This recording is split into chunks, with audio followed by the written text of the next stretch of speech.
Bueno, como somos campeones mundiales de la milanesa, como dijo Angélica, creo que fue. Sí, estaba mirando que es en un sitio donde pusieron de chuletas empanadas y hay de distintos lugares, de Japón, de diversos lugares, y primero salió la milanesa argentina y segundo la milanesa napolitana. Pero sí, es un sitio, no es un lugar. Bueno, pero está mal dicho, porque la milanesa argentina y el segundo lugar, milanesa napolitana, también es argentina. Claro, sí, sí, sí, sí, sí, sí. Sí, hay No, distintos. supongo que debe ser de Hay Nápoles. empanados de distintos tipos, de pescado, de pollo, de distintas cosas. Sí, porque está Lo de que vi Japón. así en un ratito. Bueno, nosotros vamos a viajar entonces del escalope a la milanesa,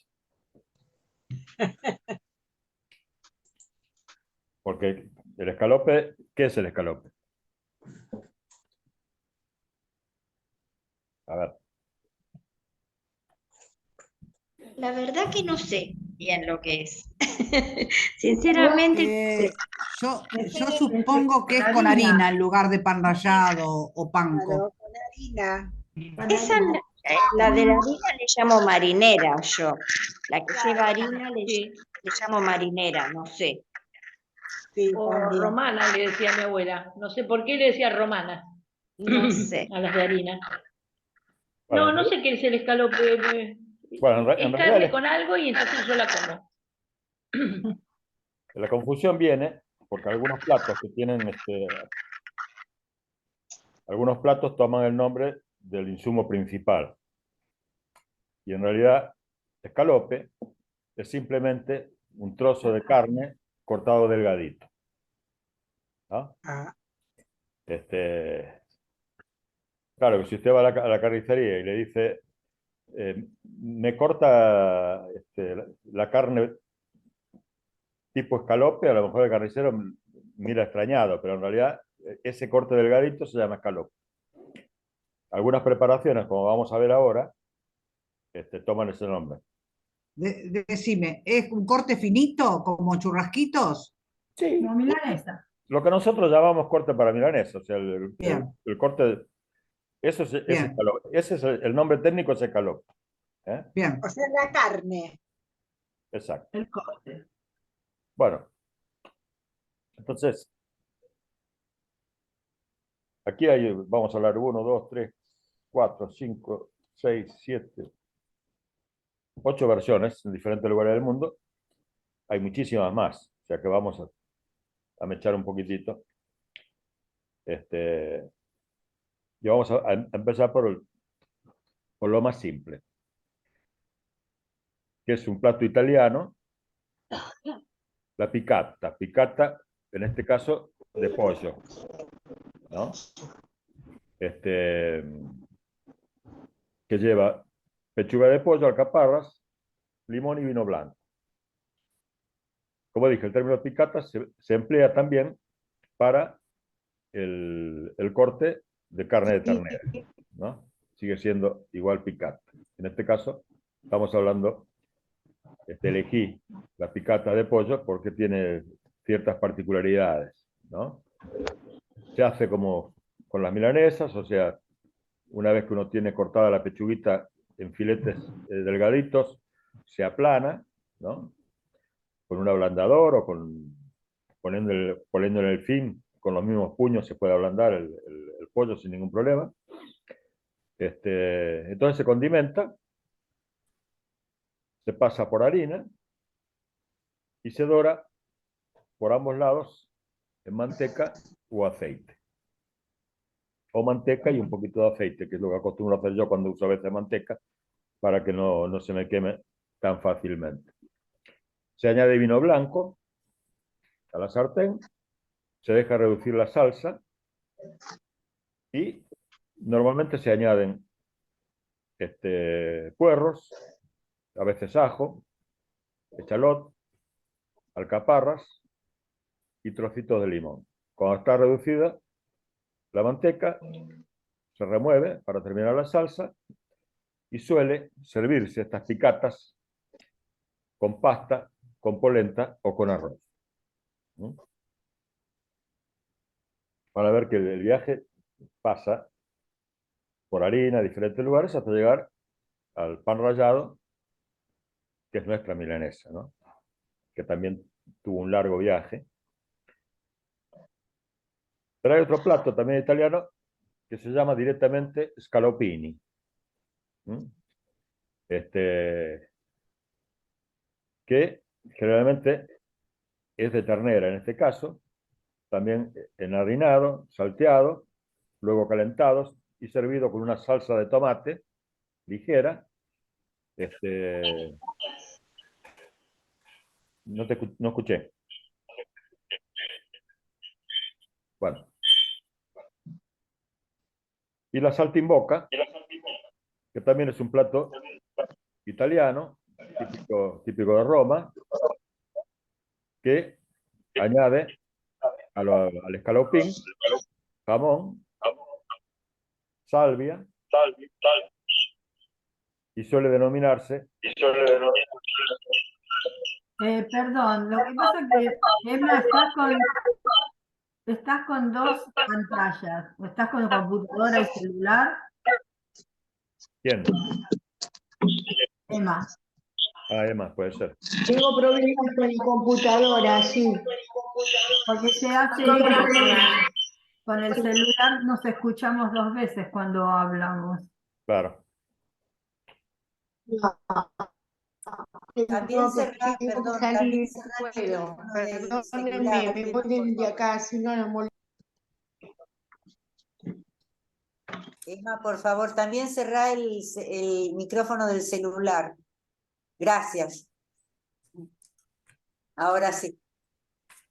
Sí. Muy bien. Bueno, hicimos la picata, el scallopini y el saltimbocca, que son variantes más o menos de lo mismo con harina, ¿verdad? Con algunos agregados, a veces jamón, alcaparras, algunas verduras. Pero vamos al que muchos tomaron como antecedente, equivocadamente, de nuestra milanesa, que es Wiener Schnitzel, que es austríaco, ¿no? Vendría a ser el escalope vienés, prácticamente el plato nacional de los austríacos. Se cree que el origen de este plato procede de Vicanizo y que los comerciantes árabes llevaron la receta a España durante la Edad Media y después a Italia. El primer documento donde aparece esta receta es un pergamino del año 1148 conservado en el archivo capitular de la Basílica de San Ambrosio en Milán, donde se describe en latín como lumulus cum panicio, o sea, lomo con pan. Los venecianos en el siglo XV mostraban su riqueza poniendo pan de oro sobre la comida. Pero la prohibición de hacerlo, dictada por el Consejo de la ciudad, hizo que se pusiera pan rallado en su lugar. Este hecho también aparece en la leyenda del arroz a la milanesa, que es justamente con azafrán, ¿no? Por esa costumbre de poner algo dorado encima de los distintos platos. En este caso, carne y en el otro, arroz.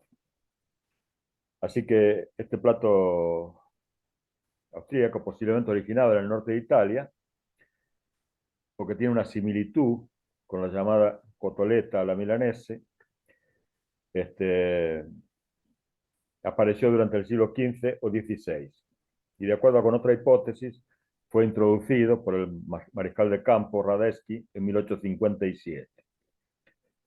Cuando venció a los rebeldes en Milán, tomó como botín la receta de la cotoletta mencionada, llevándola a Austria, y de esta forma se convirtió en la identidad de este país. Ahora, el mismo término de Wiener Schnitzel data asimismo del año 1865. Está preparado tradicionalmente con una rebanada fina, un filete fino de carne de ternera, que se ablanda previamente golpeando la carne con un mazo. Tras esta operación se sumerge en harina de trigo, huevo batido y pan rallado, o sea, todo junto. Antes de ser frito en manteca clarificada. Recuerden que salvo la cuenca del Mediterráneo, todos los demás lugares de Europa solían usar manteca en vez de aceite, ¿verdad? El pan rallado se sazona a veces con pimienta negra recién molida. Una versión popular de este plato es el que se prepara de igual manera, pero con carne de cerdo. Ese calope se ha servido tradicionalmente con ensalada de papas, rodajas de limón, y también suele servirse con ensalada de lechuga y tomate mezclada con una vinagreta. También se suele acompañar con un poco de salsa de arándano rojo. En la actualidad, este plato también se acompaña con arroz, patatas fritas o asadas. Bueno, donde yo soy, el empanado se hacía con costilla de cerdo, con el hueso, ¿no? Ya se cortaba la costilla de cerdo delgadita, se hacía con el cuchillo se separaba un poquito la carne del hueso para que penetrara luego el aceite, se aplanaba y se empanaba como empanamos aquí la milanesa, ¿no?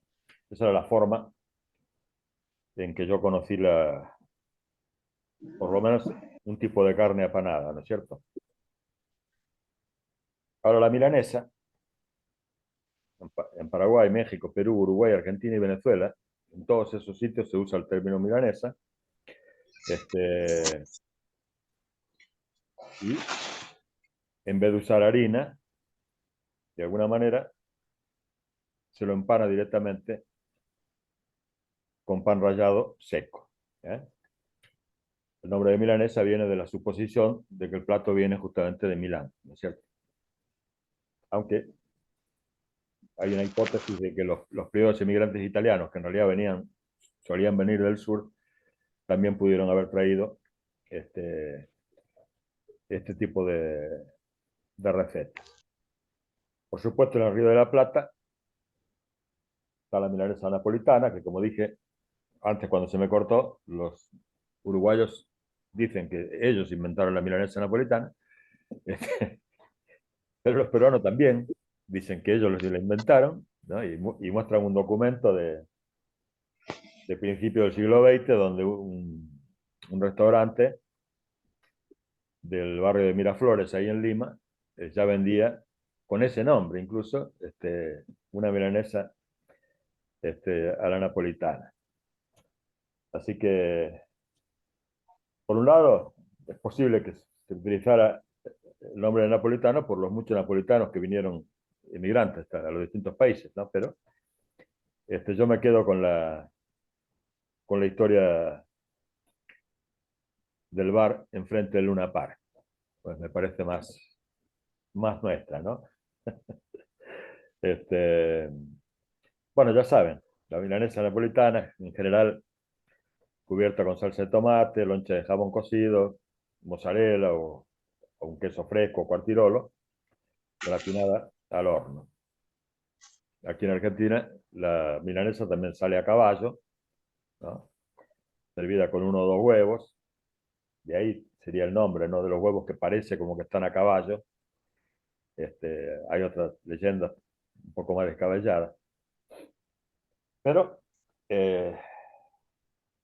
si seguimos el viaje del escalope a la milanesa, tenemos el tonkatsu. El tonkatsu, que es un plato popular de Japón, inventado supuestamente a finales del siglo XIX. Y se trata en este caso de una chuleta de cerdo de 1 centímetro de ancho, empanada y frita. Troceada, habitualmente, se añade a la carne sal y pimienta y se pasa por harina. Posteriormente huevos batidos y se finaliza pasando por panko, ese pan particular japonés, antes de freírlo. O sea, que yo de niño estaba comiendo una milanesa japonesa y no me había enterado, ¿no? Porque yo estaba comiendo la chuleta de cerdo, más o menos como la están relatando aquí.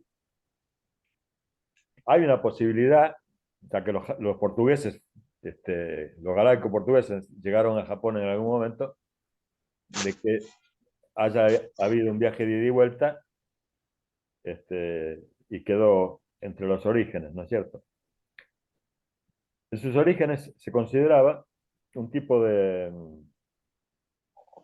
lo que los japoneses llaman yoshoku, que vendría a ser una versión japonesa de comidas occidentales inventadas a fines del siglo XIX y principios del XX. Y se le denominó katsu retsu, o sea, chuleta, o simplemente katsu. Estas primeras chuletas se elaboraban con ternera. Se dice que la versión con carne de pollo, parecida a la actual tonkatsu, se sirvió por primera vez en 1890 en un restaurante en Tokio, ¿no? Y el término tonkatsu se acuñó en el año 1930. Son todas fechas muy similares a las que supuestamente se popularizó la milanesa en Argentina. Ojo. Y les cuento algo. Todo para que hagan volar su imaginación. Entre fines del siglo XIX y 1930 hubo una emigración de japoneses que, aunque la mayoría no lo sabe, no se dedicó a atender tintorerías, sino que abrieron bares. De esos japoneses abrieron bares. Así que vaya a saber en qué maleta estaba la milanesa, ¿no es cierto? Algunos establecimientos suelen servirlo con una salsa especial, y también se puede servir esta especie de milanesa como relleno de sándwiches, ¿no? Como hacemos aquí. O con el curry japonés. Se sirve a veces con huevo en un gran tazón con arroz. Es un plato para comidas informales que consta de un único tazón de comida.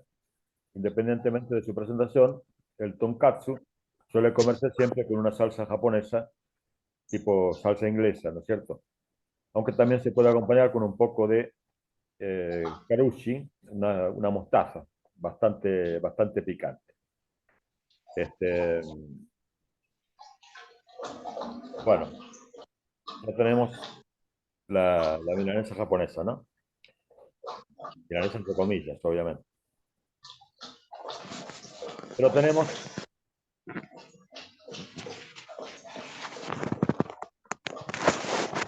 un plato tradicional asturiano, que es el cachopo. Cachopo consiste en dos filetes de ternera grandes, y entre ellos va jamón y queso. Ese conjunto se come frito y caliente, después de ser empanado en huevo y pan rallado, y se suele servir con guarnición de patatas, pimientos y champiñones. O sea, una milanesa rellena, ¿no? O una doble milanesa rellena sería un cachopo. Perdón, Manuel, ¿se cocina al horno o va frita? No, frita. Frita. Sí, es Bien, gracias. una ampulosa milanesa doble, rellena y frita. Llama la atención el nombre de cachopo, pero parece que se refiere al remo de una canoa, ¿no? Que tiene una forma X.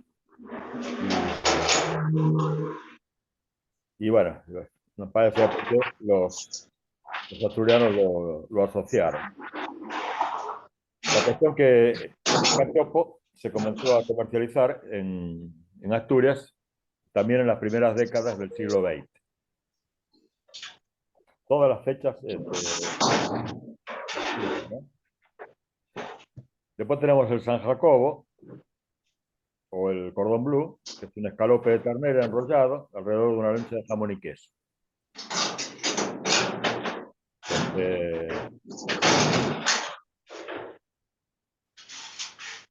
Una fórmula que fue captada por la industria de la alimentación para vender estas supuestas patitas de pollo y otras variantes que ya vienen empanadas, ¿no?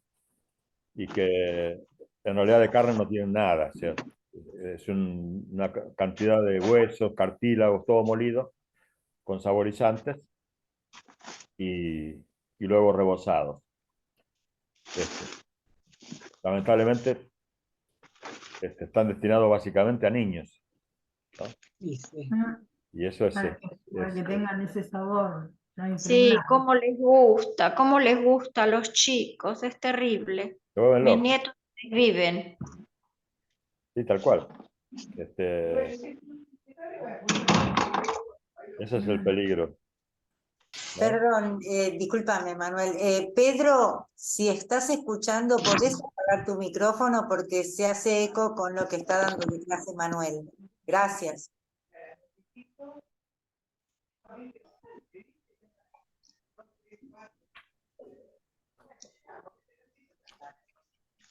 Así que bueno, ya está. Porque a la chica, bueno, nos hizo, pagamos todo y ahora... No escucha, Pedro. Pedro, por Por ahí favor. está cocinando la milanesa. Yo tampoco escucho nada. No. Un segundito. Bueno, Ahora lo tengo abierto el micrófono. no, ahora no, está prendido el micrófono. No está prendido, recién estaba apagado. Ahora lo prendí ahora para contestar. Ah, bueno, dale, Pedro. ¿Listo? Bárbaro. Gracias. Pero lo volvés a tocar. Ahí vamos bien. Bueno, ¿algo que quieran agregar de las milanesas, ya que hablamos de tantas milanesas? La milanesa para nosotros también es tan famosa, importante como el asado. En ninguna casa falta. Y hay lugares en que es, digamos, bueno, te digo, en Tucumán la milanesa es considerada lo máximo y hasta hay un monumento al sándwich de milanesa. No sé si lo habrán escuchado alguna vez. Sí, No. dicen que el sándwich de milanesa tucumano es premium. No lo conozco yo, pero lo he No, leído. yo tampoco. O lo he Pero, visto en tele que han pasado. claro, exacto. Sí, Y en ninguna casa falta la milanesa una vez por semana por lo menos. Sí. Que salva de todo. Sobre todo las muy fieles de pollo.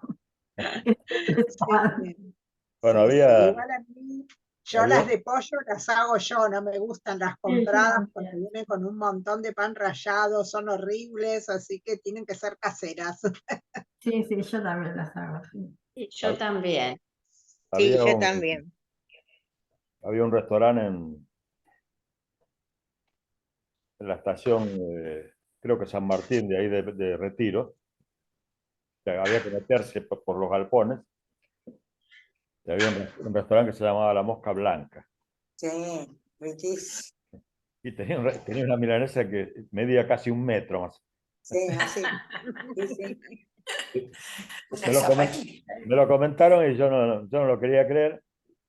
Y bueno, fuimos y era verdaderamente una cosa inmensa la milanesa de La Mosca Blanca. Y bueno, llamaba mucho la atención. No así, creo que hoy o ayer alguien posteaba mal, pero de todas maneras yo ahora voy a explicar por qué mal, me voy a limitar a la milanesa, ¿no? Fue a un lugar de Palermo, yo conocí a los antiguos dueños, dos españoles que ya eran bastante grandes y decidieron vender la marca y bueno, lo compró ahí un fondo de inversión. Son los mismos que tienen Don Julio y otro tipo de restaurantes pop, ¿no? que es el preferido de Palermo.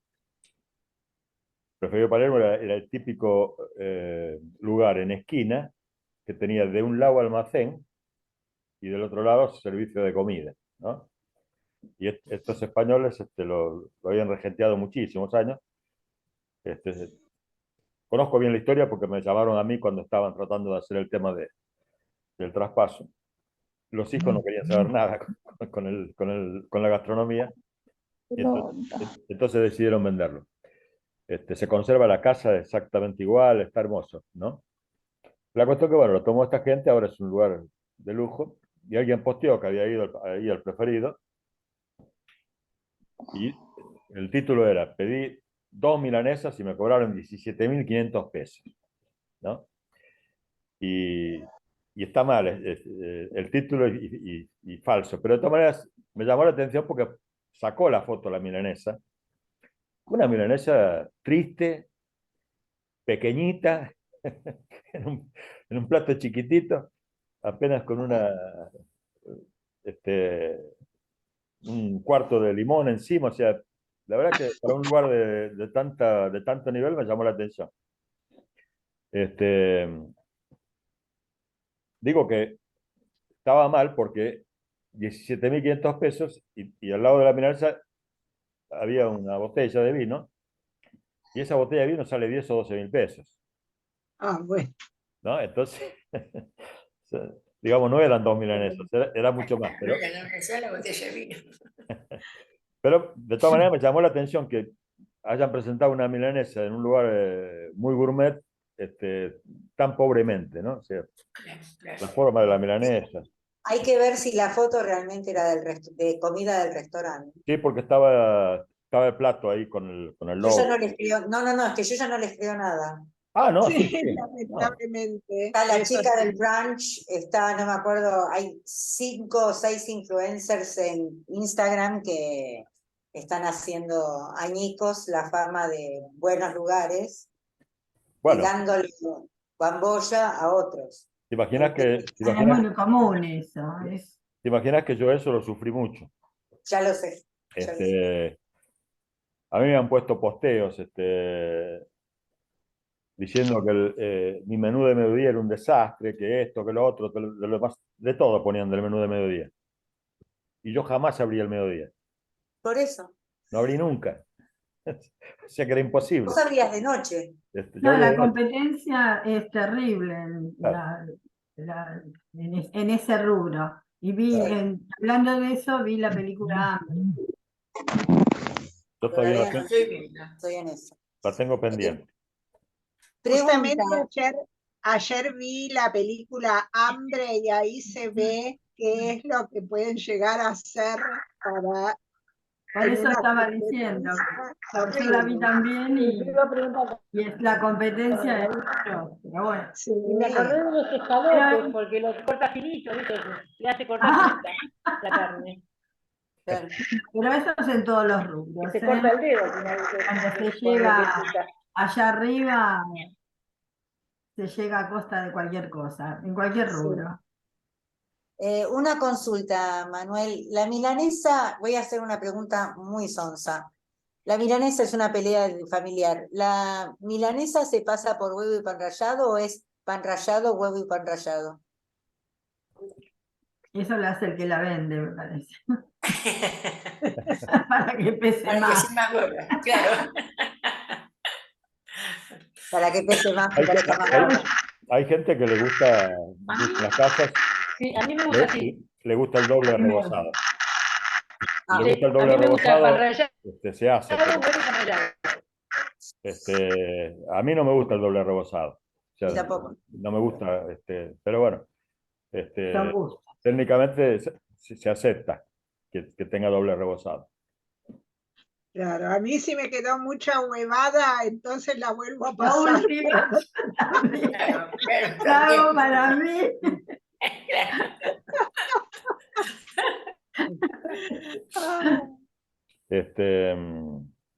Sí, tiene la historia de las milanesas. Una vez me persiguió alguien por ahí por la avenida Corrientes Digo, me persiguió de verdad, porque como que me corría. Y yo había ido a comprar libros. En esa época iba más seguido. Y una señora y me preguntaba que cómo era posible que estaba con un terrible problema en su casa y con sus hijos, que la criticaban porque las milanesas le salían secas y negras y bueno, y que no sabía cómo resolverlo. Y que no había ninguna indicación, según ella, en las recetas que leía, que estuviera mal. Y entonces yo lo primero que le pregunté, porque sabía que más o menos iba por ahí la cosa, le digo, ¿usted las golpea las milanesas para...? Sí, las golpeo, sí, sí, bien, bien, las golpeo bien. Mucho, mucho las golpeo bien, bien, bien, bien. Y me hacía el gesto, ¿viste? Descargaba con todo. Le digo, bueno, señora, no le deja nada de jugo a la pobre carne. Entonces, es imposible que no le salgan negras y secas. Y efectivamente, y me pedí que me llamara para ver qué había pasado. Y me llamó y me dijo, santo remedio. A veces son pequeños detalles que no, no se tienen en cuenta, ¿verdad? Sí. Bueno, Yo cuando me sobra huevo le pongo más pan rallado y hago bolitas de pan rallado y las frío. Entonces la acompaño a las milanesas con eso. claro. Pero me gusta el doble rebozado. Pero el doble rebozado que hace uno, no el que hace. No, sí, No, el claro, que la claro, vende. claro. En el caso del comerciante, bueno, el comerciante tiene que sumar peso. Así que es casi elemental, ¿no? Bueno, en estos 6 minutos me gustaría salirme de la milanesa y compartirles algo que tiene que ver con lo que podríamos llamar la primera tabernera de la historia y también con el poema épico más antiguo que se conoce. ¿Está? O sea, salimos un poquito tangencialmente de la cocina y vamos a ponernos más literarios. Difícilmente se podría imaginar una mujer con más sensatez que Sidurgi. Una mujer que al frente de una taberna en la antigua Mesopotamia acostumbraba tratar a diario con hombres de todo tipo y calaña, campesinos, sedientos de cerveza, héroes, vagando por bosques en busca de la inmortalidad. La sed del hombre para alegrar el alma no conoce fronteras, ni clases sociales, ni es patrimonio de clases favorecidas. A la taberna de esta mujer acudían hombres solitarios en busca de sustento para sus pobres estómagos y consuelo para sus pobres corazones. Proporcionaba Siddhartha a sus clientes dudosos brebajes que mitigaban sus fatigas, saciaba su apetito con panes y esas sopas dignas de reyes. Aquí acoto que las primeras sopas eran prácticamente sólidas. Bueno, como buena tabernera, escuchaba pacientemente como una psicóloga a sus contertulios. El poema de Gilgamesh o Gilgamesh es, como dije, la narración histórica y épica más antigua que conocemos. Allí se cuentan las andanzas del rey de Uruk, maltratador y tirano, al que el pueblo, harto de sus desmanes, intenta poner freno. Acuden a los dioses en busca de auxilio y estos deciden ponerlo a pruebas con ingeniosas tácticas que hacen que el héroe crezca y se convierta, con la ayuda de algunos personajes, como la tabernera, por ejemplo, en un hombre sensato y libre. En una de sus atormentadas andanzas en busca de la inmortalidad, llega derrotado, lloroso, y sin aliento a la taberna. Esta se oculta y cierra las puertas temerosas de su desolador aspecto, y Gilgamesh aporrea su entrada hasta conseguir que le abra no solo las puertas de su casa, sino las de su amable corazón. La mujer escucha sus penas, apacigua su estómago, amansa su espíritu y le dice, y aquí viene la cosa literal de lo que plantea el poema: cuando los dioses crearon a los humanos, destinaron la muerte para ellos, guardando la vida para sí mismos. Tú, Gilgamesh, llénate el vientre, goza del día y de la noche, ponte vestidos flamantes, lava tu cabeza y báñate. Atiende al niño que te toma de la mano y alégrate. Deleítate abrazando a tu esposa. Este es el destino del hombre. Pocos sermones a lo largo de la historia resultarían tan reveladores. Cuando vuelve, finalmente acá trato de resumir, cuando vuelve triunfante del bosque de los cedros, con todo su brillo, su prestigio y su vigor, busca su casa. Y el poema dice: la casa donde la cerveza nunca falta, la casa rica en sopas, donde el pan abunda. O sea, es un símbolo de lo que significa el hogar, la calidez del hogar y la comida casera. Y va a ir en el apunte una sopa de remolachas que se encontraron en una tablilla sumeria cuneiforme, como se acostumbraba en esa época. Las recetas no tienen cantidades ni tienen demasiadas explicaciones, ¿no? Para esta sopa de remolachas, que como dije, las primeras sopas que se conocen de la humanidad eran más bien sólidas, dice: hace falta carne. No dice cuánta ni cuáles. Echas agua, le añades grasa, la carne, sal, cerveza, cebolla, cilantro y comino. Después le añades las remolachas, puerro y ajo machacado. Lo haces puré y lo espolvoreas con cilantro picado. 5.000 años tiene la receta esta. Por si a alguien se le ocurre. ¿Qué es lo que hace el puré? ¿Con qué lo hace el puré? ¿Con la carne, con todo? Claro, sí, sí. Machaca todo. Machaca todo. Acá procesaríamos todo, digamos. Claro, un licuadito. Bueno, en aquella época estaban los grandes morteros de piedra o de madera para hacer más o menos lo mismo, con un poco más de fuerza y tiempo, ¿no es cierto? Las carnes... Y bueno, pero si la señora esa le daba a las milanesas que daba calambre, también se puede dar a esto. Agarrás un palo y le